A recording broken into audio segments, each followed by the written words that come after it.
Começando mais uma lição da Epístola aos Efésios, a gente vai estudar agora algumas passagens do capítulo 3 desse livro, começando pelos versículos do 4 até o 6, que dizem assim: Pelo que, quando ledes, podeis perceber a minha compreensão do mistério de Cristo, o qual em outras gerações não foi manifestado aos filhos dos homens, como se revelou agora no Espírito aos seus santos apóstolos e profetas, a saber, os que são os gentios são co-herdeiros e membros do mesmo corpo e coparticipantes da promessa em Cristo Jesus por meio do Evangelho. Esse versículo ele começa a nos apresentar essa palavra mistério, né? A palavra ela não é algo místico, não é algo sobrenatural, só que o mistério aqui tendo o significado de alguma coisa, um segredo sagrado que não foi revelado anteriormente, né? Ele foi Quando ele for revelado, só vai ser compreendido por aqueles que são salvos. Isso é um mistério que a Bíblia fala. Mistério, então, não é algo sobrenatural, não é algo místico, não é algo que tem poder em si só, mas o mistério é algo que Deus ocultou, que não foi revelado, que não foi manifesto, mas que quando for revelado vai ser compreendido por aqueles que são salvos. E esse é o mistério. Quando Paulo recebeu o ministério que para alcançar os gentios, né? Ele compreendeu aí o mistério de Cristo. Aí ele compreendeu a revelação que Deus havia dado e chegou até ele e ele teve uma compreensão de que mistério era esse. Qual era o mistério de Cristo? Paulo, então, o que ele fez? Ele expôs essa compreensão desse mistério para os Efésios, através da carta. Então, por isso que ele dá uma ênfase naquela parte ali, quando ledes. Então, ali esse povo também ia conseguir compreender ou começar a compreensão de qual era o mistério de Cristo. O motivo, então, desse mistério existir não é porque o homem é indouto ou o ser humano ele tem uma falha de compreender essas coisas. Não, mas isso vem exclusivamente da vontade de Deus. Por que, que isso foi um mistério? Porque Deus quis. Porque isso veio da vontade de Deus. Ele quis manter oculto em mistério até determinado ponto onde ele venha a ser revelado e compreendido por aqueles que teriam capacidade, não, porque teriam a compreensão, vamos dizer assim, na íntegra de todos os fatos e elementos que levariam à compreensão desse mistério, certo? A revelação desse mistério, então, dividiu o tempo em duas partes os tempos anteriores, né, outrora ou as outras gerações, e o agora. Ali ele fala, né, o qual em outras gerações não foi manifesto aos filhos dos homens, e que se revelou agora. Então, antes, os profetas, eles lançavam profecias que apontavam para Cristo, mas eles não compreendiam isso. Eles não compreendiam disso. Por quê? Porque o mistério ainda não tinha sido revelado. Quando Filipe foi evangelizar, foi ao encontro do eunuco etíope, ele viu que esse homem estava lendo a palavra e ele disse: Que tu lês? Ele citou e fez uma pergunta. O profeta falava dele mesmo ou de um outro? Por quê? Por que ele fez essa pergunta? Porque para ele aquilo ainda era um mistério, ele ainda não tinha a compreensão. Quando Filipe comentou e evangelizou, ele trazendo a boa nova de Cristo, o mistério de Cristo foi revelado para esse eunuco que teve uma nova compreensão daquela profecia e aquela profecia agora estava revelada. Ele começou a entender do que se referia aquela profecia, porque não era mais um mistério. Ele já havia sido trazido à luz.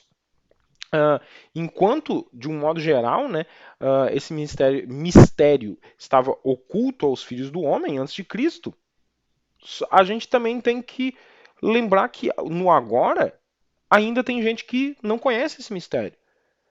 Ah, em outras gerações não foi manifesto aos filhos dos homens, mas no agora ainda tem gente que não conhece a manifestação e a compreensão desse mistério. Então, Isso é uma tarefa de um evangelista, daquele que vai levar essa boa nova e fazer com que o mistério seja revelado. Versículos do 8 ao 10.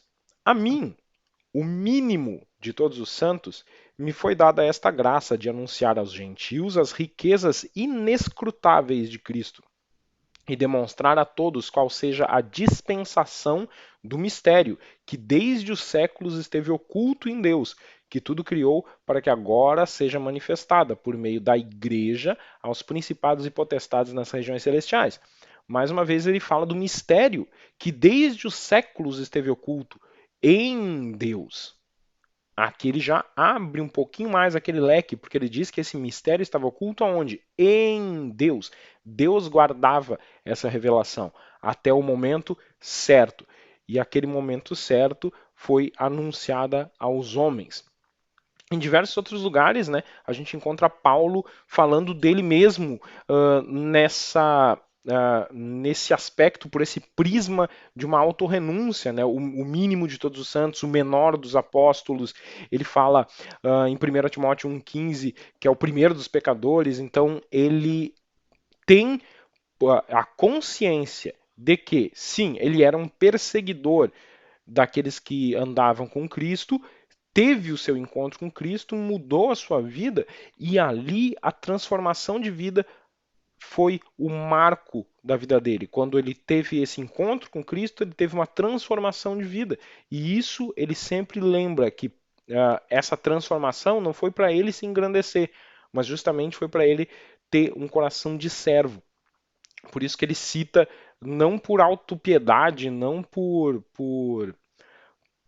inferioridade, mas numa posição de total compreensão do chamado dele. Por isso que ele cita a ele mesmo dessa maneira. O dom da graça, ele sempre vai estar associado à prática de testemunhar sobre os feitos do Senhor. A mim, o mínimo de todos os santos, me foi dada esta graça de anunciar aos gentios as riquezas inescrutáveis de Cristo. Como assim o dom da graça? Dom, igual a gente viu em algumas lições atrás, no sentido de presente. Então, por quê? Porque essa graça, ela foi dada, a graça de anunciar aos gentios. Por isso que ele disse, me foi dada, ou seja, me foi ofertada como um presente, como um dom, de anunciar a graça aos gentios e anunciar as riquezas de Cristo para os gentios. Quais riquezas essa? Aquela que estava oculta. Aquela que estava oculta. E ela começou a ser manifesta, ela começou a ser manifestada naquele lugar através da igreja. Ali ela começou a ser manifestada. Paulo, ele complementa o termo, né, esse do evangelizar, de anunciar, com trazer à luz em uma das traduções, né? Então, ele tem então uma ligação entre o evangelho e o ato de iluminar, né? Que é o fotizen, e ele em 2 Coríntios 4, 3 ao 6, ele fala do resplandecer o evangelho, ou seja, levar o evangelho como se fosse uma luz. Essa graça que ele teve de anunciar, de levar, de entregar o evangelho aos gentios foi como se ele estivesse levando a luz para eles. E o evangelho ele foi encoberto pelo Deus desse éon, né, desse século, como alguns traduzem, né, desse mundo. No entanto, essa mensagem, a proclamação, o evangelizar dessa mensagem, faz com que Deus brilhe nos nossos corações. E aí o que acontece? O nosso coração, a nossa vida, ela recebe uma iluminação, ela recebe a revelação do conhecimento da glória de Deus. Aonde? Em Cristo. Esse mistério que deixou tantos perdidos por muito tempo, quando o evangelho chegou, ele iluminou. E quando ele iluminou, ele trouxe a revelação, ele trouxe a luz sobre aquele prisma que estava oculto, e ali a boa nova se fez vida e a boa nova esclareceu. A boa nova trouxe luz ao mistério e revelou ele que agora estava com um livre acesso à compreensão do povo. Isso nos reflete ao quê? Que quem manifesta essa glória e essa graça e revela a sabedoria de Deus é a igreja, porque ela foi manifesta por meio da igreja aos principados e potestades nas regiões celestiais, ou seja, desde aqui da terra até as hierarquias celestiais, vamos dizer assim, né? Deus conta com a igreja para difundir a revelação e o conhecimento desse mistério de Cristo.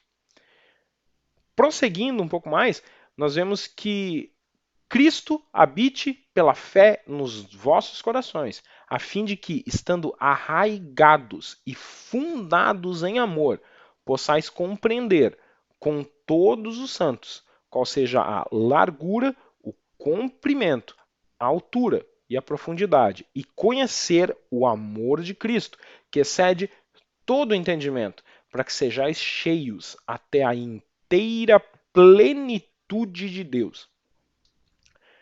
Esse habitar de Cristo naqueles que andam com ele, né, não é uma coisa mística, não é algo que as pessoas mistificam, mas é um fruto da fé em Cristo que nos faz andar com ele e ele faz morada dentro de nós.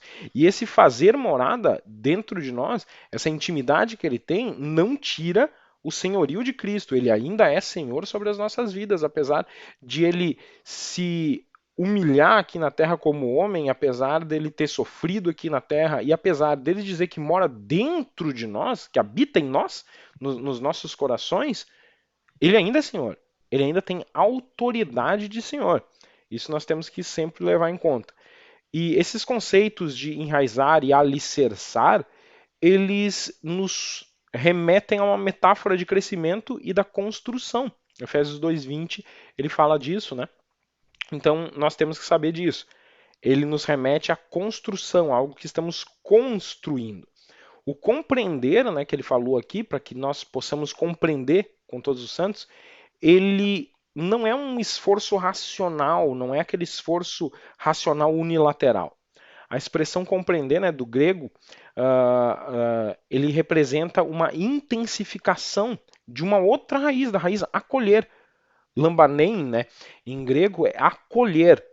Então, esse compreender significa tu captar, tu tomar integralmente, tu se apropriar na totalidade daquilo. Ou seja, quando o mistério de Cristo é revelado, nós temos que compreender. Compreender o quê? Largura, comprimento, altura, profundidade, conhecer o amor. Nós nos apossamos disso, nós acolhemos, nós tomamos isso para nós e isso agora faz parte da minha vida. Essa compreensão. Para nós entendermos um pouquinho melhor, a gente pensa o seguinte: que Cristo habite em vossos corações, a fim de que, estando arraigados e fundados em amor, possais compreender com todos os santos qual seja a largura, o comprimento, a altura. Tá, como assim? Paulo, ele nos instiga, né, para nós sermos pensadores. Quando ele comenta sobre compreender largura e essas outras dimensões, ele quer dizer que nós temos que compreender e entender o amor de Cristo e Cristo em sua totalidade. Quando nós temos um retângulo, por exemplo, nós temos comprimento e largura. Deu. Agora, se esse retângulo se torna uma figura tridimensional, ele vai ter a altura, ele vai ter o comprimento e ele vai ter a largura. Ele vai ter 3 dimensões. Ele sai de uma figura plana de 2 dimensões e se torna uma figura tridimensional. Como assim? Estamos vendo o que agora que é ainda sobre Efésios? Sim, é ainda sobre Efésios. Então, Paulo, ele instigou um pouco a sabedoria daquelas pessoas, que a cultura de Éfeso também era uma cultura que frisava muito nos ensinos, nos estudos de várias coisas. Então ele está falando aqui que a gente tem que compreender o comprimento, a altura, a largura. Opa, peraí, comprimento, largura e altura? Ué, eu já vi isso em algum lugar. Onde eu vi isso? Sim, eu vi isso na fórmula do volume. Em geometria, nós temos a fórmula do volume, que volume é igual ao comprimento vezes largura vezes altura. Então, quando nós temos Isso a gente sabe o que, que tem dentro, quanto cabe dentro daquele cubo ali, quando nós temos o cálculo do volume daquilo ali. Agora, quando nós temos uma construção, nós temos ali uma construção, temos aqui uma piscina. Essa piscina tem a sua largura, tem a sua altura, tem o seu comprimento, mas ali no cantinho a gente vê que tem uma escadinha nela. Aquela escadinha ali seria o ponto mais alto dessa piscina. E lá no fundo a gente tem o ponto mais baixo dela. Então, quando nós temos a relação entre esse ponto mais alto e o ponto negativamente vertical mais em ênfase de um volume, de uma figura geométrica, nós temos a profundidade. A profundidade está associada ao volume que nós calculamos antes. E esse volume é o que cabe, é o que vai ali dentro, a totalidade do que pode ter ali. Então, Paulo, quando falou que nós temos que compreender qual é a largura, o comprimento, a altura e a profundidade, ele está falando para a gente conhecer Deus na sua totalidade. Ele está falando para a gente conhecer a Deus na sua plenitude. Por isso que no final ele fala, para que sejais cheios até a inteira plenitude de Deus. Porque aí a gente vai conhecer tudo, nós vamos conhecer a plenitude mesmo do que Deus está querendo fazer com nós. Amém? Então, essa é a formulazinha que Paulo comentou para que nós possamos entender isso. Nós não temos que saber só a largura e o comprimento.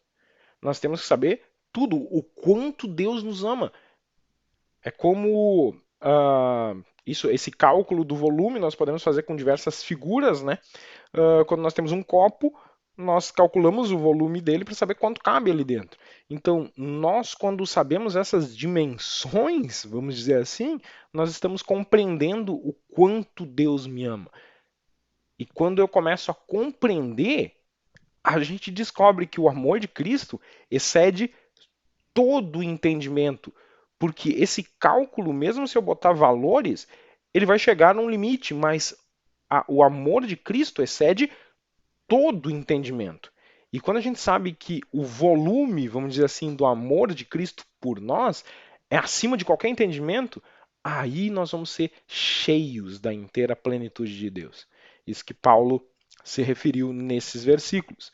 E, entrando para o final do capítulo, diz assim: ora, aquele que é poderoso para fazer tudo, muito mais abundantemente, além daquilo que pedimos ou pensamos, segundo o poder que em nós opera, a esse seja a glória na Igreja e em Cristo Jesus por todas as gerações, para todo sempre. Amém.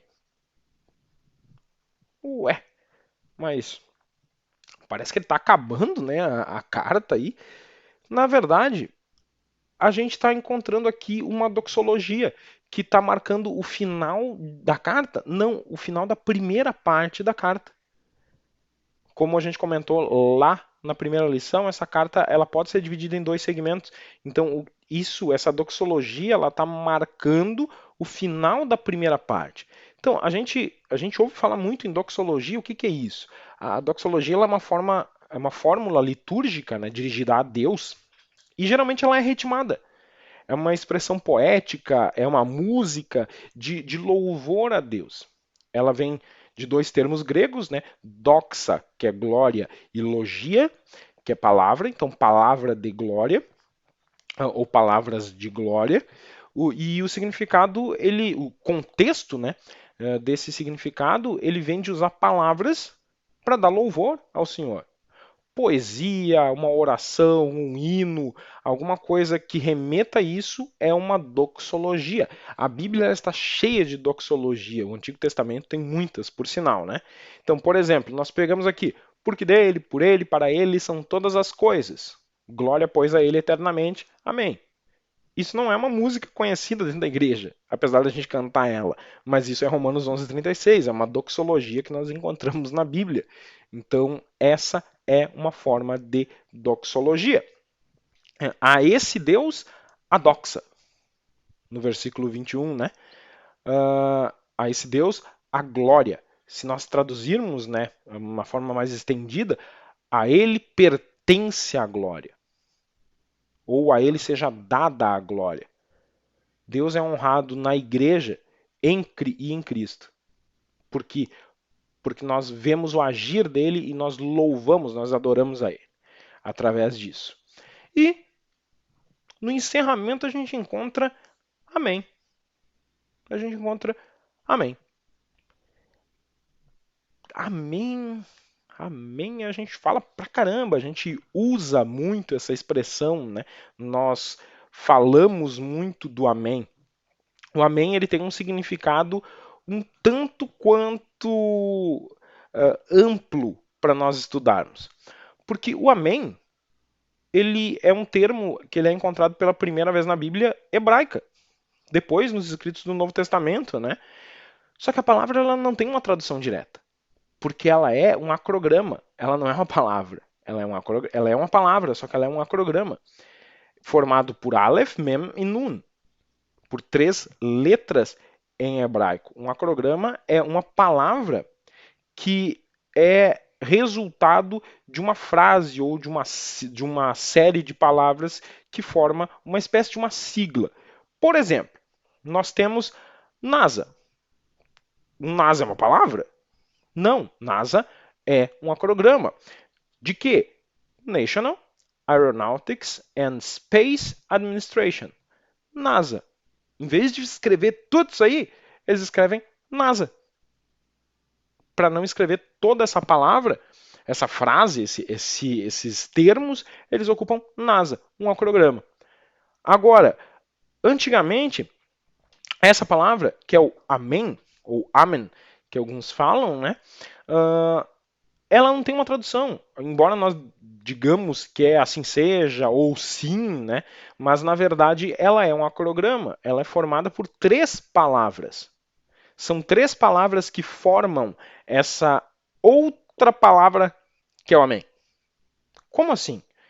Antigamente, nós tínhamos o costume de falar, de expor algumas ideias através de siglas, através dos próprios acrogramas, né? Alguns conceitos, o próprio símbolo do cristianismo, que é o peixe, ele vem de um acrograma da palavra ictis, que é peixe, mas ele não significava peixe, significava Jesus Cristo, Theos Ios Soter, Jesus Cristo, Filho do Deus Altíssimo. Porém, essa palavra amém, ela vem de uma outra frase, El Melech Neeman, Deus meu rei é fiel. El, como em El Elyon, El é uma abreviação como se fosse de Elohim, que é o nome de Deus, que é o termo usado para se referir a Deus. Então, em vez de falar El Melech Neeman, que é o Deus meu rei é fiel, eles acabavam escrevendo essas 3 letras. O Aleph, o Mem e o Nun. Aleph para Elohim, mas peraí, mas Aleph não seria um A? Sim, mas com algum sinalzinho que nós usamos no hebraico ali, os sinais diacríticos, ele vira um E, ele sofre o som de E. Então, o Aleph para o Elohim, o Mem para Melech, que é rei, e o Nun para o Neeman, essa última expressão para formar esse acrograma que vai resultar na palavra amém. Esse então seria o significado, não uma palavra, mas 3 palavras, não, uma série de palavras que formam a frase Deus meu rei é fiel. Esse é o significado desse amém. E Paulo fecha, não só Paulo, como diversos autores bíblicos fecham inúmeros livros da Bíblia com o amém. Então, essa é uma breve explanação do significado dessa palavra. Então, aqui nós encerramos a primeira parte da Epístola aos Efésios. A partir da próxima lição, nós vamos ver a parte final dessa epístola e aí nós vamos dar o prosseguimento às nossas lições. Que Deus abençoe. Até a próxima, pessoal.